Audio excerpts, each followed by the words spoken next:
네, 반갑습니다. 시애틀 우서방입니다. 오늘은 시애틀의 명소 중에 하나인 가스워크 파크를 소개하도록 하겠습니다.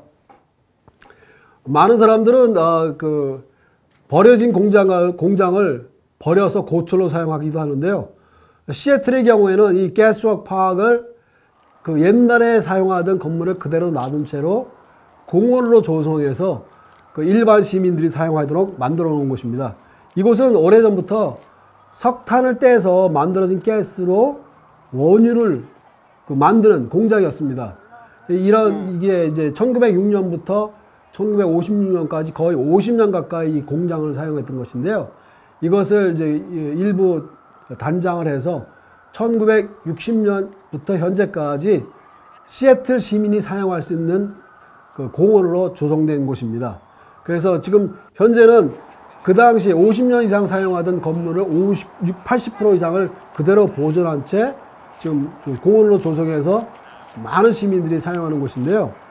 이곳이 가장 유명한 곳이 뭐냐면 이 공원 안에 자그마한 언덕이 있습니다. 약 30m 정도 높이의 그 언덕이 있는데, 언덕을 딱 올라가게 되면 제일 먼저 방향 표시가 되어 있습니다. 그래서 밑에는 남쪽 방향은 S, 그 다음에 서쪽엔 W, 동쪽은 East, E라는 표시가 있고요. 북쪽은 N이라고 해서 표시가 되어 있습니다. 자, 여기서 이제 재미있는 것을 발견하게 되는데요. 여러분이 매일 듣는 소식을 영어로 뉴스라고 하죠. 뉴스라는 글자는 바로 방향입니다. 그러니까 뉴스는 북쪽을 가리키는 N, 그 다음에 동쪽인 E, 서쪽인 W, 그 다음에 남쪽인 S가 모여서 만들어진 단어입니다. 뉴스.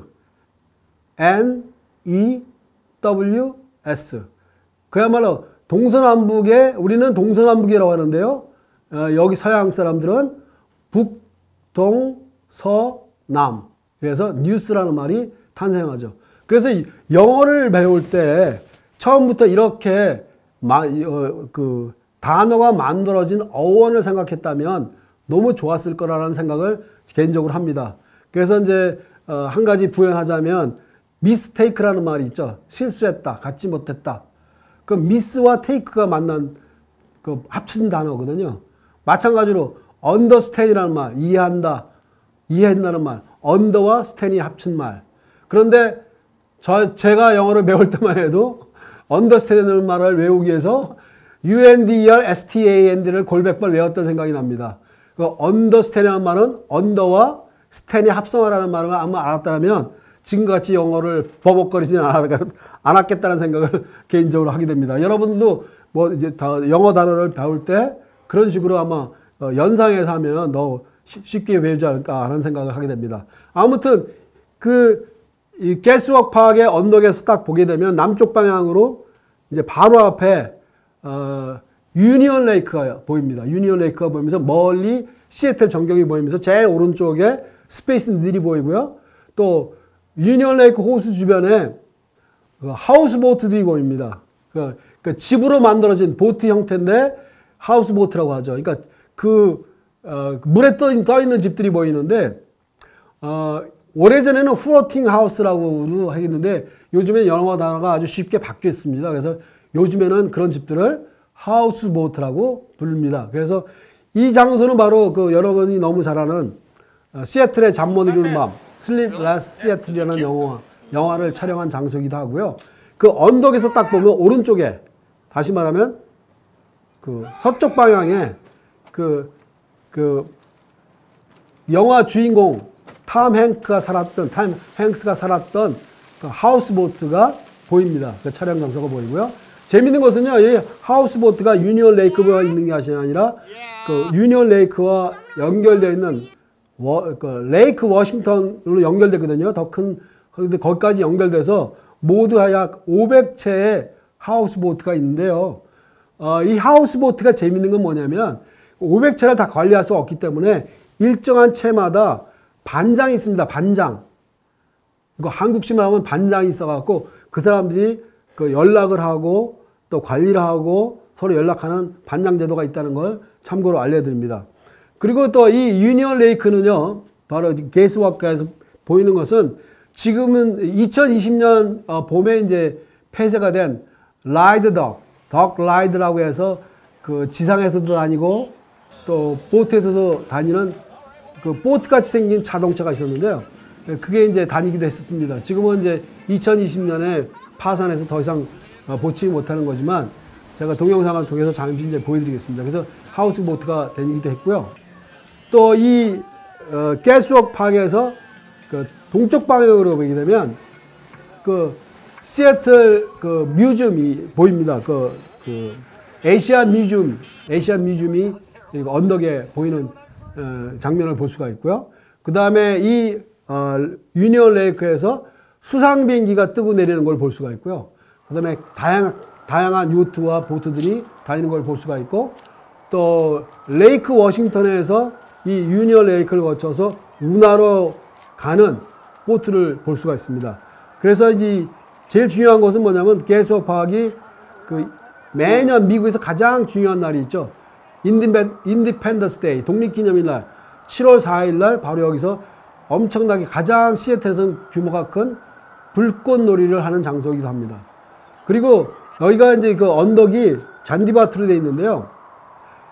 이 잔디밭을 그냥 앉으면 절대 큰일 납니다. 왜냐하면 그 분비물이 거위들의 분비물이 너무 많기 때문에 여기 갈 경우에는 꼭 방수천으로 되어 있는 자리를 가져가서 그걸 깔고서 앉기 바랍니다. 그리고 이 레이크만 게스워크 파크만 한 두세 바퀴만 돌아도 큰 운동이 되는데요.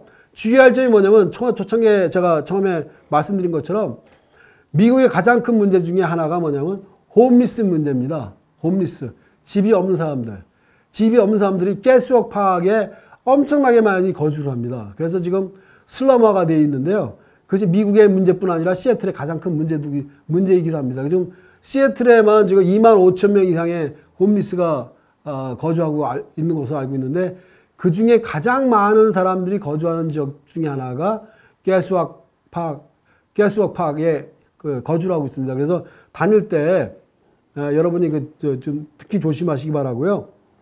그리고 이제 이 게스워크 파크에 가실 때는 이 게스워크 파크의 또 장점은 뭐냐면 파킹이 무료입니다. 4시간까지 무료입니다. 그래서 이제 자유롭게 파킹할 수가 있고요.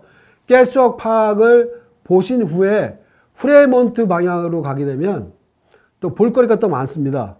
그래서 이제 가는 중간에 그 공산주의 창신자인 그 레닌인 사람이 동상이 있습니다. 동상도 볼 수가 있고요. 또 운하로 연결되는 데가 있고요. 그 다음에 이제 그 게스워크 파크에 가서 볼 수 있는 장면, 다시 말씀드리면 게스워크 파크의 옛날 건물들, 공장들, 언덕 위에서 볼 수 있는 게 그 레이크 유니언 호수를 볼 수가 있고요. 그 다음에 참고로 말씀드리면 아까 제가 잠깐 그 영어에 대한 설명을 했는데요. 어느 지역이든지 제일 높은 산의 앞에는 마운트가 붙습니다. 그래서 시애틀에서 가장 높은 산이 마운트 레이니어입니다. 그때는 마운트 레이니어, 앞에 마운트가 붙습니다. 근데 이 게스워크 파크 앞에 있는 건 유니온 레이크인데 앞에 레이크라는 글자가 붙지 않습니다. 왜냐하면 유니온 호수보다 더 큰 호수가 그 옆에 워싱턴 레이크가 있기 때문에 워싱턴 레이크 같은 경우는 레이크 워싱턴이라고 하고요. 그 다음에 유니온 호수는 레이크라는 말이 먼저 붙지 않고 그냥 유니온 레이크라고 합니다. 무슨 말이냐면 그 지역에서 가장 크거나 높은 산을 앞에 레이크가 붙거나 마운틴이 붙기 때문에 유니온 레이크 앞에, 그러니까 게스워크 파크 앞에 있는 호수의 경우는 앞에 레이크가 먼저 붙지 않고 유니온 레이크라고 합니다. 참고하시기 바랍니다. 그래서 영어의 표기법은 그렇습니다. 그러니까 제일 크지 않기 때문에. 그래서 게스워크 파크 앞에 있는 것은 레이크 유니온이 아니라 유니온 레이크가 되겠습니다. 그렇게 참고를 하시기 바라고요. 그 다음에 여기도 마찬가지로 해가 좋을 때 맑은 날 사람들이 엄청나게 몰리는 것을 볼 수가 있고요. 그 다음에 조깅하는 사람, 웨딩 사진 찍는 사람, 보트 놀이 하는 사람, 그 다음에 특히 사진사들이 가장 좋아하는데요. 그래서 여러분들도 게스워크 파크에 가셔가지고요. 신년 계획을 아직 안 세우신 분들, 이제 신년 계획도 세우시고 가족과 즐거운 하루를 보내시기 바랍니다. 자, 감사합니다. 다음 편은 계속해서 또 시애틀의 명소들을 소개하도록 하겠습니다.